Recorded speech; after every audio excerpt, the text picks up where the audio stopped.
मध्य प्रदेश के लिए जंगली हाथी बड़ी समस्या बने हुए हैं।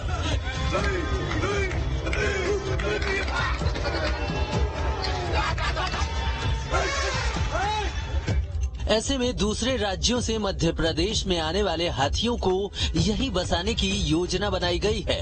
दरअसल हाथियों के लिए मध्य प्रदेश और छत्तीसगढ़ के बीच कॉरिडोर बनाए जाने की तैयारी है, जिसमें उनके भोजन और पानी की व्यवस्था की जाएगी, ताकि हाथी रिहायशी इलाकों में न जाएं और फसलों को नुकसान न पहुंचाएं। आपको बता दें कि टाइगर कॉरिडोर की तर्ज पर ही एलिफेंट कॉरिडोर बनाया जाएगा। कॉरिडोर में हाथियों के खाने पीने की व्यवस्था होगी। हाथियों के खाने के लिए कई तरह के पौधे लगाए जाएंगे। ग्रामीणों को हाथियों के साथ रहने का हुनर सिखाया जाएगा। वन विभाग ने कॉरिडोर बनाने की कार्ययोजना तैयार कर ली है। कार्ययोजना पर जल्द ही सरकार की मुहर लग सकती है। मध्य प्रदेश में दूसरे राज्यों से हाथी पहले भी आते रहे हैं, लेकिन साल 2008 से यहां जंगली हाथियों ने डेरा डाल लिया है। बांधवगढ़, कान्हा और संजय दुबरी टाइगर रिजर्व में 52 हाथी हैं। राज्य सरकार ने भी उनकी उपस्थिति को स्वीकार कर लिया है। हाथियों को प्रदेश में बसाने की रणनीति पर काम शुरू कर दिया गया है। हाथी छत्तीसगढ़ से सिंगरौली, सीधी, डिंडोरी, शहडोल में आते हैं। जंगली हाथी आगे बढ़ते हुए उमरिया और मंडला तक पहुंच जाते हैं। 2 हाथी तो नरसिंहपुर, नर्मदापुरम, छिंदवाड़ा जिले तक पहुंच चुके हैं। कुल मिलाकर अब ये कहा जा सकता है कि दूसरे राज्यों से आने वाले हाथियों को अब मध्य प्रदेश में बसाने की तैयारी चल रही है। वन विभाग ने एलिफेंट कॉरिडोर का खाका तैयार कर लिया है। ऐसे में अब दो राय नहीं है कि कॉरिडोर बनने से हाथी और इंसानों के बीच संघर्ष कम होगा। लेकिन सवाल तो यही है कि आखिर ये कार्य योजना कागजों से जमीन पर कब तक उतर पाएगी। Team news state.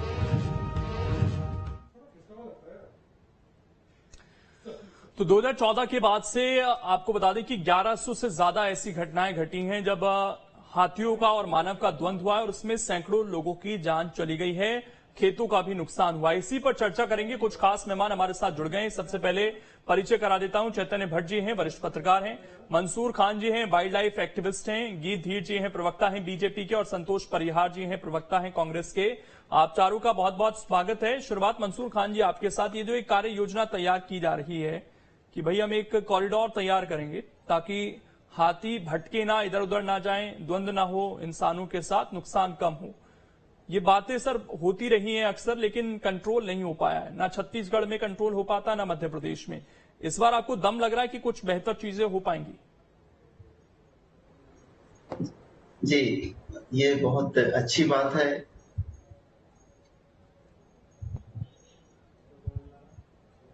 बोलिए मंसूर खान जी, बोलिए। जी, बहुत अच्छी बात है अगर कॉरिडोर में कुछ काम होगा तो। एक्चुअल में सबसे मेन बात तो यह है कि किसी भी वन्य प्राणी, हाथी हो या दूसरे भी हो, तो उनको सबसे पहले जरूरत होती है सुरक्षा की। और जहां सुरक्षित माहौल मिलता है वहां उनका आवास हो। आवास के बाद उनको भोजन की आवश्यकता होती है।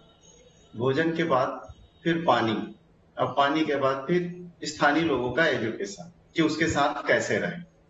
तो इसमें स्थानीय लोग को शिक्षित करने का एक बहुत बड़ा काम है, अवेयरनेस का, जागरूकता का। लोग शिक्षित हो, उसको ना सताएं, उसके आवास को डिस्टर्ब ना करें, क्योंकि कुछ भाग जंगल का छूटा रहे जिसमें वन्य प्राणी रहे, बाकी लोग उस एरिया को छोड़ दे सन। और एक यह मानो कि कुछ हर जंगल का थोड़ा बहुत एरिया संरक्षित क्षेत्र रहे वन्य प्राणियों के लिए।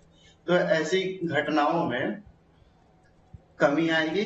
और यदि आप वन्य प्राणी को पर्याप्त संख्या में उनके भोजन मिल जाता है, पानी मिल जाता है, सुरक्षा मिल जाता है, तो वो बाहर नहीं आते तो दुर्घटनाएं कम होती है। और बराबर इसमें काम होना चाहिए और बड़े बड़े वाटर बॉडी होना चाहिए जहां से हाथी पास हो रहे हैं। ग्रास लैंड डेवलप होना चाहिए। उनके खाने के फूड प्लांट जो भी हैं वो तो लॉन्ग टाइम वर्क है, लेकिन सबसे पहला काम तो यही है कि सुरक्षा।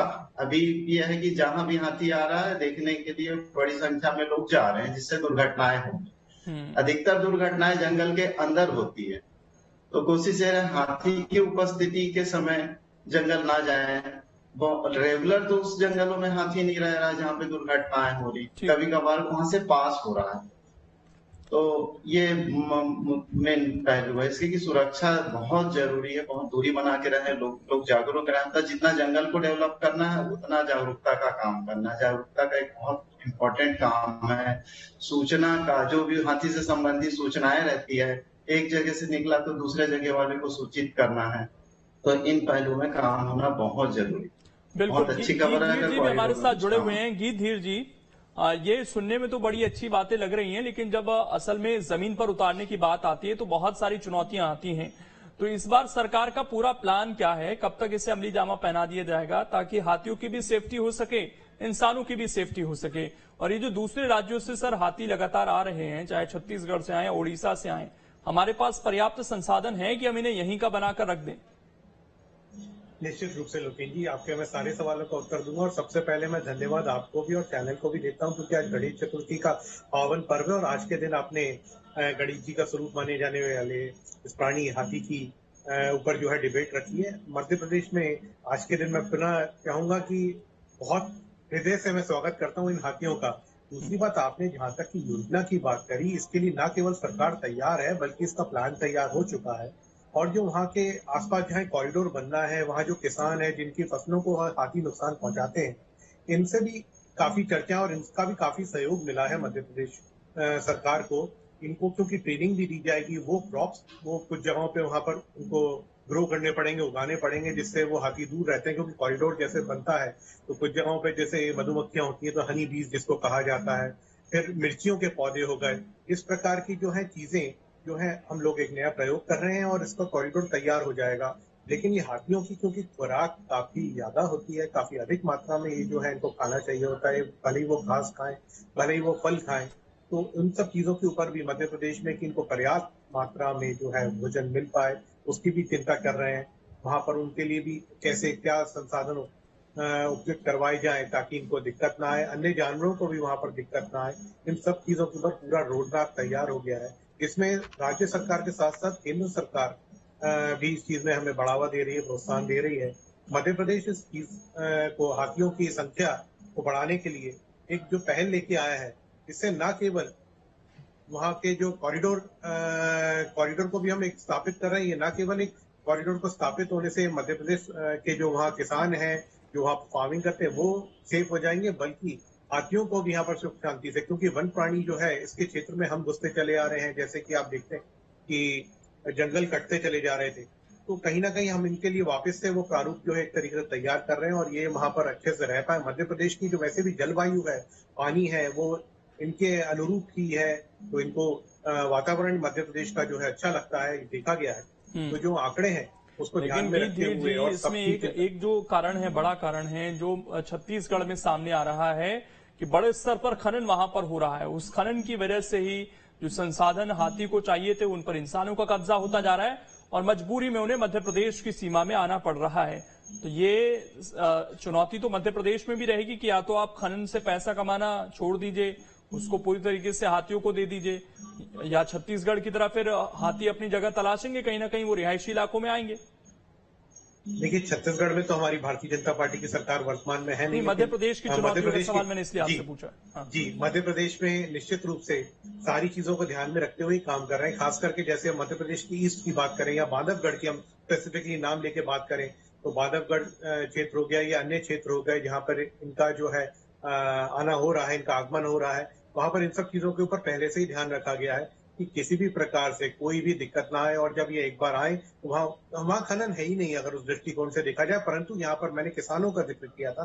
आप जैसे माधवगढ़ में जाएंगे तो आपको हर तरफ हरियाली हरियाली दिखेगी। वो ट्राइबल एरिया है, लेकिन वो जो ट्राइबल है, कई बार उनके जब खेतों में आते हैं तो वो लोग हाथियों को परेशान ना कर दें, नुकसान ना पहुंचा दें। और ये हाथी भी क्योंकि वाइल्ड है, तो ये वाइल्ड एलिफेंट्स जो है ये कहीं उन्हें परेशान ना कर दें, उन्हें नुकसान ना पहुंचा दें। इन दोनों चीजों को जो हमने साठ गांठ बिठा के, क्योंकि मैंने जैसा कि बोला कि हम किसानों को भी ट्रेनिंग देने के लिए तैयार हैं और किसान भी इसमें सहयोग कर रहे हैं कि कौन से क्रॉप्स, देखिए धीरे धीरे परिवर्तन आता है। एकदम से उनको बोला जाए कि आप धान और गेहूं की जो फसल उगाते हैं आप उसको छोड़ के दूसरे क्रॉप्स उगाएं वहां पर, क्योंकि कॉरिडोर बन रहा है, तो उसमें भी समय लगता है। तो धीरे धीरे तो भी मैं तैयार है। संक्षेप में अगर आपसे जानना चाहूं तो कितना समय इसमें लग सकता है पूरा काम होने में, कि भाई ये कॉरिडोर तैयार हो जाए? यानी कि कुछ माह में आपको एक काम होता हुआ दिखेगा। चैतन्य भट्ट जी, छत्तीसगढ़ में हम अनेकों बार इस पर चर्चा कर चुके हैं। अब छत्तीसगढ़ से तो वो समस्या सुलझी नहीं, वहां खनन रुका नहीं और हाथियों का मध्य प्रदेश में आना शुरू हो गया है। वहां पर एक बड़ी चुनौती रही हमेशा से और करोड़ों रुपए बहा दिए गए, लेकिन फिर भी कोई योजना कारगर साबित नहीं हो पाई। आपको लगता है कि अगर ये मध्य प्रदेश में आ रहे हैं तो कहने में तो बड़ा अच्छा लगता है कि हम कॉरिडोर बना देंगे, छत्तीसगढ़ में भी सरकार ये कहकर आई कि हम कॉरिडोर बना रहे हैं, उसका एरिया भी बढ़ा रहे हैं, लेकिन फिर भी कामयाबी मिली नहीं। तो एक बड़ी चुनौती है जो मध्य प्रदेश की तरफ चलती हुई आ रही है, आप मानते हैं इसे? देखिए, तो कहते हैं कि निश्चित तौर पे ये बहुत बड़ी चुनौती है, क्योंकि अभी पिछले कुछ महीनों में हमने देखा है कि उमरिया में और बांधवगढ़ में जो जंगली जानवर थे उन्होंने ग्रामवासी उन पे हमला किया और 2-3 लोगों की उसमें मौत भी हो गई। तो हाथियों को जब आप एक व्यवस्थित रूप से कोई व्यवस्था नहीं करेंगे तो वो कहीं ना कहीं जाएंगे। और जंगली हाथी तो वैसे भी जो पालतू हाथी होता है उसका जो स्वभाव है वो अलग तरह का होता है। जब हाथी आते हैं तो फिर उनको देखने के लिए, जैसा कि उन्होंने भी बताया वन विशेषज्ञ में, कि लोग इकट्ठे होते और फिर जब उनको वो खदेड़ने की कोशिश करते हैं तो हाथियों को भी गुस्सा आता है और उसका प्रतिफल ये होता है कि वो हमला कर देते हैं। दूसरी बात जो है कि ग्रामवासियों को मौका बीनने के लिए अंदर जंगल में जाना पड़ता है। सरकार ने कुछ इलाकों में कहा है कि आप महुआ बीनने के लिए जंगल में मत जाएं, लेकिन चूंकि उनका रोजी रोटी का साधन महुआ है तो वो उनको जाना पड़ता है। और वहां पर एक जो घने जंगल होते हैं, देखिए आप देखिए कि छत्तीसगढ़ का एक कॉरिडोर है जिससे नक्सली भी आते थे। तो बालाघाट से लेके आप यहाँ पर देखिए है, मंडा है, तिलकी घाटी, ये पूरा एक जंगल का बड़ा कॉरिडोर है जिससे नक्सली भी आते हैं और हाथी भी आ रहे हैं।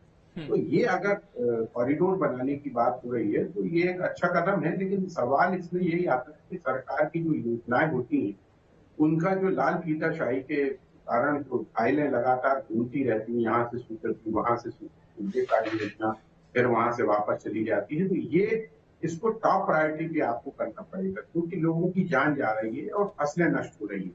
किसान अपनी फसल लगाता है, साल भर उसमें मेहनत करता है और जंगली हाथी आता है तो उसको नष्ट कर देते हैं, तो उसकी रोजी रोटी को संकट आए।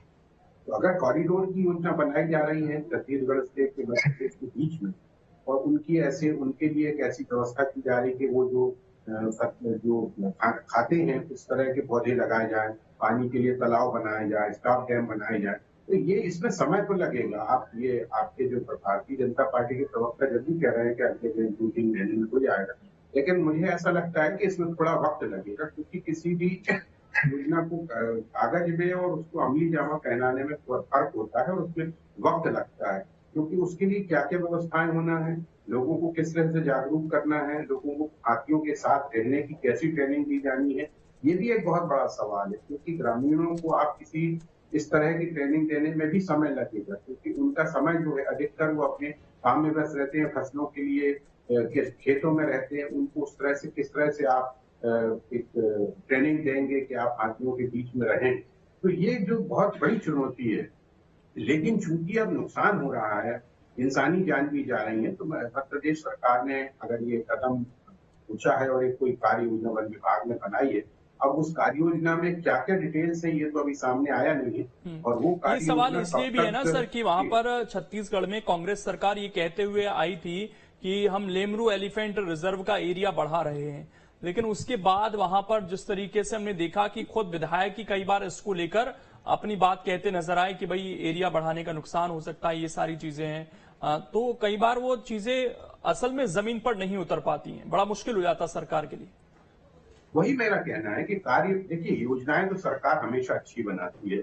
आप देखिए कि अभी जबलपुर में आयुष्मान योजना का एक बहुत बड़ा फर्जी वाड़ा पकड़ा गया है, जिसमें बेवजह लोगों को भर्ती किया जाता था। आयुष्मान योजना एक बहुत अच्छी योजना थी गरीबों के लिए, लेकिन उसका किस तरह से दुरुपयोग होता है। मुझे लगता है कि कोई भी कार्य योजना अगर सरकार बनाती है, इसका उद्देश्य बहुत अच्छा होता है, लेकिन उसको इम्प्लीमेंटेशन कैसे किया जाए और उसको बनाने के लिए कितना समय लगेगा, ये एक तय करना पड़ेगा सरकार को। कि अगर हम 6 महीने के भीतर या 3 महीने के भीतर उसको कार्य रूप में परिणित कर देंगे, तो मुझे लगता है कि इस समस्या से काफी हद तक सुरक्षा हाथियों को भी मिलेगी और वहाँ जो ग्रामीण लोग हैं जो अपनी फसल और की जान बचाने की कोशिश कर रहे हैं उनको भी निश्चित रूप से फायदा होगा। लेकिन सबसे बड़ा सवाल वही आ जाता है कि आपकी जो कार्य योजना है उसका एक टाइम लिमिट होना चाहिए, उसकी एक टाइम पीरियड होना चाहिए कि हम इतने दिन में इसको बना लेंगे। उसमें क्या क्या होगा ये भी लोगों के सामने आना चाहिए, वन्य विशेषज्ञों से भी उसमें सलाह, क्योंकि आजकल तो सरकार में सारा काम आईएएस अफसर करते हैं। आप चाहे शिक्षा का देख लें, चाहे हेल्थ का देख लें, सारी चीजें आईएएस के हाथ में है, वो सर्वज्ञानी माना जाता है। बिल्कुल, ये एक दिक्कत रहेगी कि भाई कैसे इसको वो जमीन पर उतारा जाएगा। वहां पर स्थानीय समस्याएं भी कई बार आने लगती हैं। संतोष जी, एक बड़ी समस्या तो है, ये मध्य प्रदेश में अब बढ़ती जा रही है, लगातार हाथी मानव का द्वंद्व बढ़ता जा रहा है और सरकार ये कह रही है कि हम कॉरिडोर बनाएंगे। आपको लगता है कि जल्द जमीन पर इसे उतारा जा सकता है, या कहने और करने में एक बड़ा फर्क नजर आता है? क्योंकि आपकी सरकार छत्तीसगढ़ में भी कह रही थी कि हम एरिया बढ़ा देंगे, लेमरू एलिफेंट रिजर्व का घोषणा भी हो गई, लेकिन वो भी अभी पूरा विवादों में घिरा हुआ है। देखिए लोकेन जी, कहने में बहुत अच्छा लगता है, मध्य प्रदेश सरकार के अंदर पूरे जंगलों की कितनी अवैध कटाई हो रही है, फॉरेस्ट वाले उसको रोक नहीं पाते हैं। पूरे जो है, आप ये बताइए, जब घने घने जंगल है, पूरे जो अवैध कटाई हो गई, तो जब हाथी भी रिहायशी कॉलोनी और गांव में नहीं जाएंगे तो कहाँ जाएंगे, बहुत बड़ा सवाल है।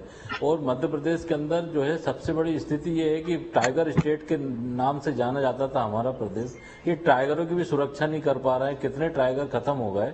तो ये जो है कागजों में कहना, लाल फीताशाही की तरफ से जो एकदम बढ़िया प्रपोजल बना के दे देना, अब देखिए आगे आगे क्या होता है। लेकिन सबसे बड़ी बात ये है लोकेन जी, मध्य प्रदेश के अंदर अभी बेहतर पता होगा संतोष जी कि अगर ये हाथी आ रहे हैं तो अब कहाँ से आ रहे हैं और क्यों आ रहे हैं? लोकेन जी, ये समस्या देखिए आप यहाँ से जो आ रहे हैं, तो उसके अंदर फॉरेस्ट का अमला जो करोड़ों रुपए जो खर्च होते हैं, क्या कर रहा है? जंगलों के अंदर आप आदिवासियों को भगा दोगे, जो वहां पे जो वर्षों से रह रहे थे, उनको आप पट्टे नहीं दोगे, उनको जो है सुरक्षा, जो मतलब जो ट्रेंड आदमी है उसके लिए ध्यान नहीं दोगे आप। मध्य प्रदेश केवल खुला खुला कहाँ से आ रहा है? हम तो बोले कहीं से भी आ रहे हैं। तो मध्य प्रदेश के अंदर ये हजारों करोड़ रुपए जो फॉरेस्ट खर्च कर रहा है, कहाँ में खर्च कर रहा है? ये योजना जो बनाने की बात करी, बहुत अच्छी बात है, लेकिन इसके अंदर वो भी तो देखना चाहिए ना। एक तरफ आप जंगल की अवैध कटाई कटवा रहा हो, आप क्या कह रहे हो कि वहां से लोग आ रहे हैं काटने के लिए? से ज्यादा तो ये जो है, क्योंकि वहां पर छत्तीसगढ़ में खनन हो रहा है लगातार, खनन की वजह से जो देखिए, हम तो बोल रहे हैं छत्तीसगढ़ से लोकेन जी आपको छत्तीसगढ़ से आ रहे हैं, चाहे कहीं से भी आ रहे हैं, हमारे पास फॉरेस्ट का अमला क्या कर रहा है? करोड़ों रुपए हम ये काय में खर्च कर रहे हैं, केवल इनके खाने के लिए खर्च कर रहे हैं क्या? वन विभाग जो लूट मचा रखी है पूरे तरीके से, क्या इनके लिए इसके अंदर आप ये बताइए, जंगल ही जब नहीं रहेगा, जंगल की अवैध कटाई हो जाएगी, आदिवासियों को हटा दिया जाएगा, पट्टे उनके जो है पट्टे नहीं दिए जाएंगे, उनकी आप एक तरफ जो है आप उसकी सुरक्षा की बात करो, ट्रेंड की बात, जो आदमी ट्रेंड है उसको हटा रहे हैं। तो लोकेन जी सब ये कागजों के अंदर अभी आगे की क्या स्कीमें है, ये आपको बहुत ज्यादा अच्छे से मालूम, मुझे इसके मैं उसका जवाब ले लूंगा। मध्य प्रदेश के अंदर जो लाल फीताशाही जो लोग हैं, जो पूरे प्रदेश के अंदर, नहीं पूरी बात सुन लीजिए, पूरे प्रदेश में जो लूटने के लिए जो लगे हुए हैं, एक मिनट ये पूरी बात तो सुन लीजिए लोकेन जी, ये लाल फीताशाही जो अफसर लोग जो पूरे प्रदेश को लूटने में लगे हुए हैं, उसके अंदर एक उनको बढ़िया प्रोजेक्ट मिल गया, लूटो खाओ और वो करो। जैसे बांध चला गया, बांध टूट गया, पूरे लोग गांव के लोग परेशान हो रहे हैं। अब हाथी के अंदर कोई ऐसी हाथी जब गांव में घुसेगा तो उसके लिए रेस्क्यू के लिए आदमी होना चाहिए, ट्रेंड आदमी रहती है सर। और ये जो सरकार जो है ना इवेंट कर रही है, मजाक कर रही है, उसको हम जगह ही दे सकते हैं। सर आपका क्या कहना है कि बहुत अच्छा चल रहा है क्या मध्य प्रदेश हमारा? मैं कह रहा हूँ सर, रिपीट नहीं, रोक पाने की पहले व्यवस्था तो होना चाहिए ना, पूरी स्कीमें होना चाहिए। लोकेन जी सुनिए सर, मैं ये नहीं कह रहा हूँ कि भाई, मेरा कहने का मतलब मैंने ये कहा है कि आप बात रिपीट कर रहे हैं, इससे मैं रोक रहा हूँ आपको। एक मिनट सर, समय जाया नहीं करते हैं, ठीक है। मंसूर खान जी, चुनौतियां क्या आपको दिखाई देती हैं सर? क्योंकि हाथियों को रोक पाना बड़ा मुश्किल रहा है कई बार। किस तरीके का बिहेवियर यहाँ पर ट्रेनिंग देनी पड़ेगी? और छत्तीसगढ़ का जो उदाहरण है, कई बार कहते हैं कि हम बेल्ट लगा देंगे, कैमरा लगा देंगे, सारी चीजें कर लेंगे, लेकिन झाग के तीन पात होता कुछ नहीं है। हाथी को अपना एरिया चाहिए, चाहे वो रिहायशी इलाके में मिले, चाहे जंगलों में मिले, वो आगे बढ़ेगा। तो चुनौतियां किस तरह की रह सकती हैं?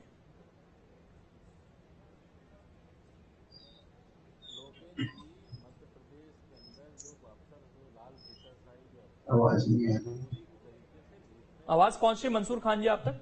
जी जी, आ रही है आवाज। मैं ये पूछ रहा था सर आपसे कि बहुत सारी योजनाएं बनाई जाती हैं हाथी को रोकने के लिए, लेकिन क्या कोई ऑप्शन है उसके जंगलों में उसको छोड़ने के अलावा? कोई और ऑप्शन है कि हम लोगों को अलर्ट कर दें, छत्तीसगढ़ में खासकर हमने देखा कि करोड़ों रुपए इस पे बहाए गए, लेकिन कुछ हुआ नहीं है वहां पर। अभी भी लोगों की जान जा रही है, हाथियों की जान जा रही है। हाथियों के साथ बोलिए बोलिए, आपकी आवाज आ रही है मंसूर जी, बोलिए। जी हाँ, हाथियों के साथ सबसे पहले हमको रहना सीखना होगा। हम हाथियों को कहीं भी दिशा नहीं दे सकते। जिस रास्ते से हाथी आते हैं वो पुराना कॉरिडोर है उनका, पहले से आते रहे।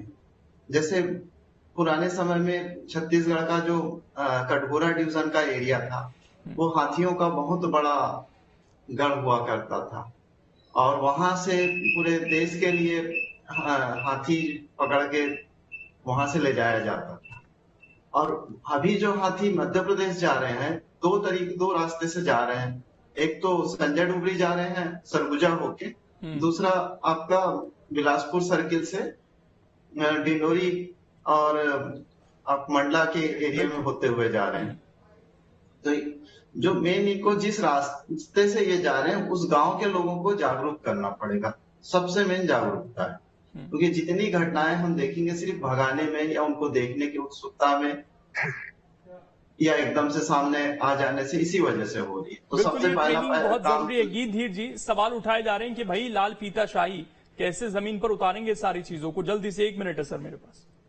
जी लोकेन जी, जो सवाल आदरणीय चैतन्य जी ने भी बोला था वो बिल्कुल सही है, लेकिन मैं स्पष्ट कर दूं कि ये कोई कॉरिडोर जैसा आपने देखा था कि अटल पथ के लिए बना था, ये वैसा नहीं है।